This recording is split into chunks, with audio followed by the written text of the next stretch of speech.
We're live here at the NAC conference here in Caesars Palace 2025. Welcome back to the next ATM Forward podcast. We're going to go around and see what's new in the industry. Okay, we are here with Eric, the Director of Customer Support and Innovation with Hyosung Pay. I'm Dustin Fusillo with Next ATM. Tell us about this new product you have here, Eric. Okay, well, this is our Kajira Pivot, and this is our top-of-the-line model that we have here.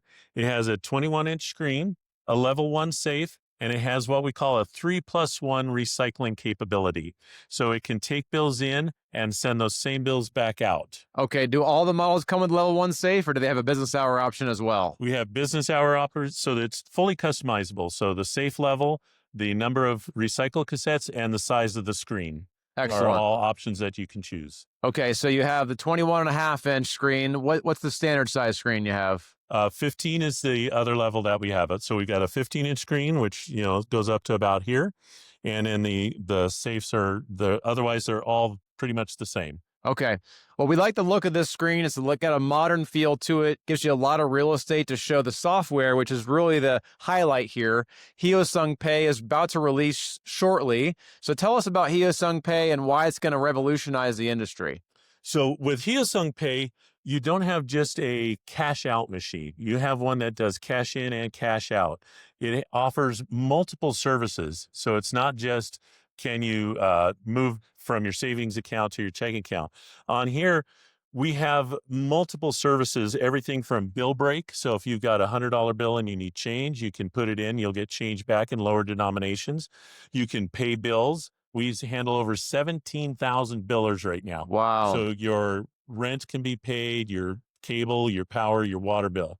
Can you pay your kids their allowance?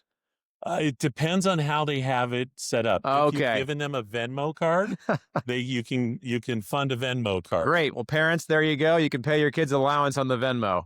And so our services all, depending on what you want to do, some run with barcodes, QR codes, or entering in your numbers.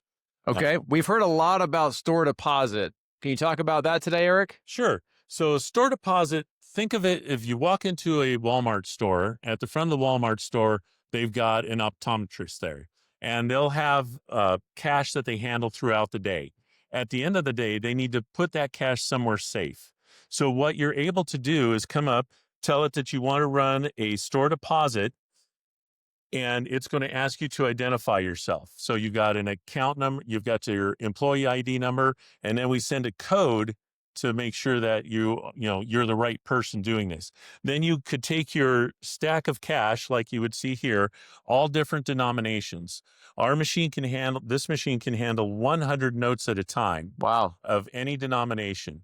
And so you would do your store deposit. It'll confirm who you are, what store you're with.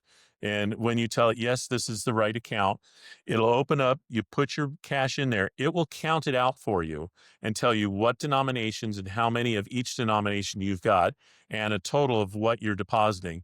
And then it'll give you, when you confirm that, yes, this is all right, it'll print out a receipt for you so that you've got it for your records later on. And then that money gets accredited to your corporate account. Okay, and does that recycle back out to the customer if they withdraw cash, or does it go into a separate bin? It goes into the recycle, so it's reusable by anybody who walks up to the machine. So wow. If I were to deposit this stack of bills into the machine, any of them that are in the recycling bins go back out. So if on this particular machine, we have it set up for 20s, 5s, and 1s. So if it's a 20, a 5, or a 1, it goes into the recycle cassette. If it's a 10, a 50, or a 100, it goes into what we call the DPC, the deposit only cassette. So based on the denominations you have in the cassettes, it'll fill those up. If it doesn't have that denomination, then it goes into that other cassette. Got it. Correct. And so that those recycled bills can be used by the next person that walks up and says, I need $100 from the ATM. Great. It pulls it from the 20s, 5s, and 1s, and then you have your recycled bill. It cuts down on the money handling costs dramatically. Yep, that's what I'm hearing, is we're hearing a lot less CIT visits. As we all know, the cost is increasing for those, the cost of cash, the cost of delivery and load the cash. So basically what I'm hearing is that this has the opportunity to provide a lot more transaction types and thus increasing profitability per location. So what are you most excited about beyond the recycling store deposit options in terms of adding value for the deployers? So we're looking at adding in about 30 new services throughout the year next year. And the more services that are available to the customers out there, the more opportunity there are for the ATM owners to make additional profit off of the machine and goodwill throughout the entire ATM community as well, because now everybody can do just about anything they need to do banking wise at one of the ATMs. Very exciting. So I know you're piloting this with eGlobal. Yeah. When do you expect this to be launched and available to the industry at large? For the industry at large, the services we have out with eGlobal right now in January is when we're looking to spread it out nationwide to just about anybody who wants to purchase a pivot and put it at any of their convenience stores or any of their other locations. Great. Well, you heard it here first. Eric with Hyosung. We should have this available January of 2026. You can go on nextatm.com's website to look at this model. It's available for pre-sale and should be able to ship end of January. Thank you so much, Eric. Thank you. Appreciate your time. So we are here with Pete Kelly, CBO of Maya. Maya is a software company that has partnered with Genmega on their new kiosk here. I'm Dustin with Next ATM, and we're going to ask Pete a few questions about their new product and how it's going to revolutionize the ATM industry. So Pete, tell us about the hardware first, about this model here, and then we'll go into your really impressive software backend. Okay, great. Yeah, happy to. So we've coded to the firmware of Genmega's world-class UK2 product. It's fantastic. Think of Maya as the Android operating system, and we turn this into a smart ATM that accepts and dispenses cash.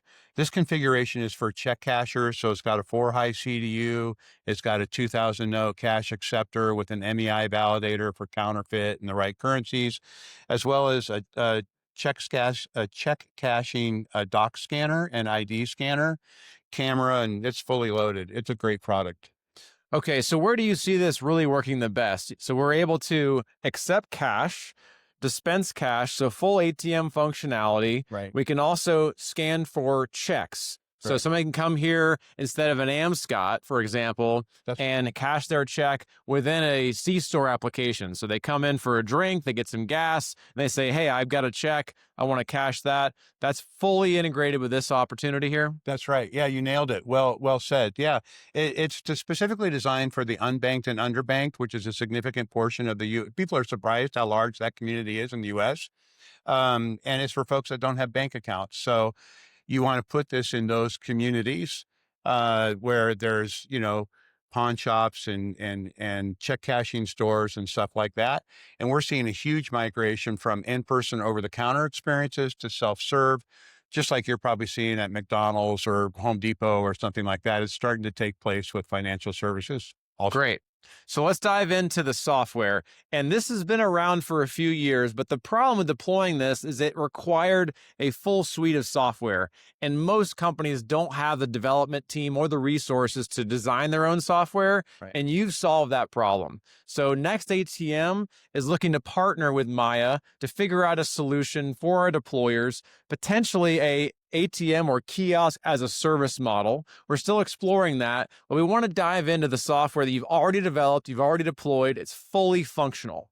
So tell us about the software piece here. Sure. So like I said earlier, if you think of us as an Android operating system, we've coded to the firmware, all this good stuff here. And then we have a marketplace of best-in-class apps for this underbanked, unbanked customers. And they're all the best-in-class apps. Western Union, for money transfer, you can send money across town or around the world. Western Union's a brand that's been around forever. This is the gold standard of money transfer. Plus, they have a lot of lockups with the key retail audience of grocery stores and those communities. It's a brand that the underbanked trust. And then we also have, obviously, check cashing. We're integrated with the top 2 check cashers in the country. Gift cards from Incom. So there's a card dispensing option as well. No, it doesn't. Well, we can add that, But So that is a configuration, though. That's not how this one here is. But it could be. It could be, no problem. Okay, great. Right. We also have Cash App and Chime that's coming on. And an example would be you reload your existing Cash App card, right, with cash, right? We also have cash to Bitcoin, bill payment from Fiserv's check-free pay division. They're the 800-pound gorilla in bill payment. We're integrated with the top ATM processors, obviously, Columbus Data, amongst the others. Great. So a customer could walk in here, an unbanked customer, cash their check, and then send money to their home country or their family somewhere, all in one place. Yeah, that's exactly right. And if they wanted to pay their bill, they can do that. So this is really a complete solution for the customer to be able to take money, send it, pay their bills, send it to family, reload a digital application so they can buy things online and be part of the e-commerce ecosystem. It really provides all the solutions that we need for the customer. Is there anything else that you feel like we should highlight here, Pete? Well, it's highly configurable. If you have a great idea for an app that'll serve this community, we can add it on here, Johnny, on the spot. No problem. Excellent. Been around for about 9 years. Sorry. So it's a very robust, stable, highly scalable platform. Bank grade security, enterprise scalability. Excellent. Well, I have seen the back end personally, and it is really impressive. It's a very clean system on the front end here at the kiosk, but also on the back end software piece. So thank you so much for your time, Pete. Yeah, thank you. Appreciate it. We're here in OptConnect's booth, and we've got Matt Warner, the VP of Sales, and he's going to tell us a little bit what they have to offer. Hey, thanks, Rhett. Yeah, if you're familiar with OptConnect, we've been in the business of providing cellular connectivity for ATM machines, digital signage, and many other applications. Kind of new for this year, we're introducing a new product. It's all based off of self-servicing your deployments. And so you now have access to a carrier management portal, a device management portal. So you'll take all this on, and it really is a price point play. So what may be different about the portal? I knew about it a long time ago, but I don't know what it has to offer now. So tell us about your portal. Yeah. So it's actually two. One is for all the data and analytics behind the carriers. So this device is an eSIM device, and then it has a physical SIM, which is default right now to AT&T. The eSIM will be a Verizon, T-Mobile, US Cellular, and have AT&T as a backup. So that's the benefit of the eSIM. And then the physical SIM is the failover, also goes to AT&T, and you'll be able to manage that through a portal. So it'll tell you data, consumption, you'll be able to kind of trigger some differences there. And then there's a device management portal, and this is all the details behind how that performance is on the device. So you'll be able to configure it if you want to change some settings. There's some security patches in there. So that's all wrapped into, an either or. Is it a device problem? Do I want to see details on the device, or do I want to look at the carrier side? And so now it's two portals, which are infinitely deep. Tons and tons of details. If you're uber technical, you'll love it. If not so much like me, I'm not technical, but I still prefer the traditional OptConnect model. But again, we just help companies get set up however they see fit, and now you have access to both. That's awesome. Thanks a lot for joining us, Matt. I've known him for a long time. Give him a call. OptConnect. Yep, happy to answer any questions. Appreciate it. Thank you. All right, we're here in Genmega's booth with Scott Weaver, the VP of Sales, and he's going to talk to us a little today about their new topper that they have to offer. Digital toppers have been tough in the past, but I think they've got this one figured out. Tell us a little bit about it. Absolutely, I appreciate it, Brett. Well, with our new digital toppers, we've integrated the topper to go directly into the ACU mainboard. So like Red mentioned, in the past, it was kind of a difficult nut to crack on digital toppers because what software do I need? Do I need separate RMS? How do I upload content? With our new digital toppers, we're going straight into the ACU mainboard. So you're going to be able to upload video the same way you upload video on the standard ATM screen, but now you can upload that directly to the topper itself. So we've simplified that process, and we're also trying to keep the costs down. I don't know the exact cost on these yet because these are two prototypes, but in the past it was kind of an expensive add-on. So we're going to try to keep these down. We do understand this isn't for every single location, but this is just another tool for you to create additional revenue streams. That's awesome. And would you know when they'll be released out to everyone? We're thinking sometime in the next 6 months. 6 months? Have the shipment coming in. It's awesome, and it looks a lot better than previous toppers. It's not grainy or anything like that. So is there a specific upload for digital analysis you can do? Yeah, so we have a video editor. The same way we do the video on the regular screens, we have a video editor where you can upload a video and we'll format it into the specific topper that you have to make that process easy for you. And when the time comes, we'll have some instructions and maybe even a video on our YouTube channel where you can check that out, or you could call our tech support or next ATM tech support, and we're all happy to walk you through that. So we're trying to simplify this process because, digital toppers, there is some application for that. It just depends on the specific. Awesome. Thanks, Scott. I appreciate it. And give us a call. We'll send some ads out when these are released and let you guys all know the cost. Thanks.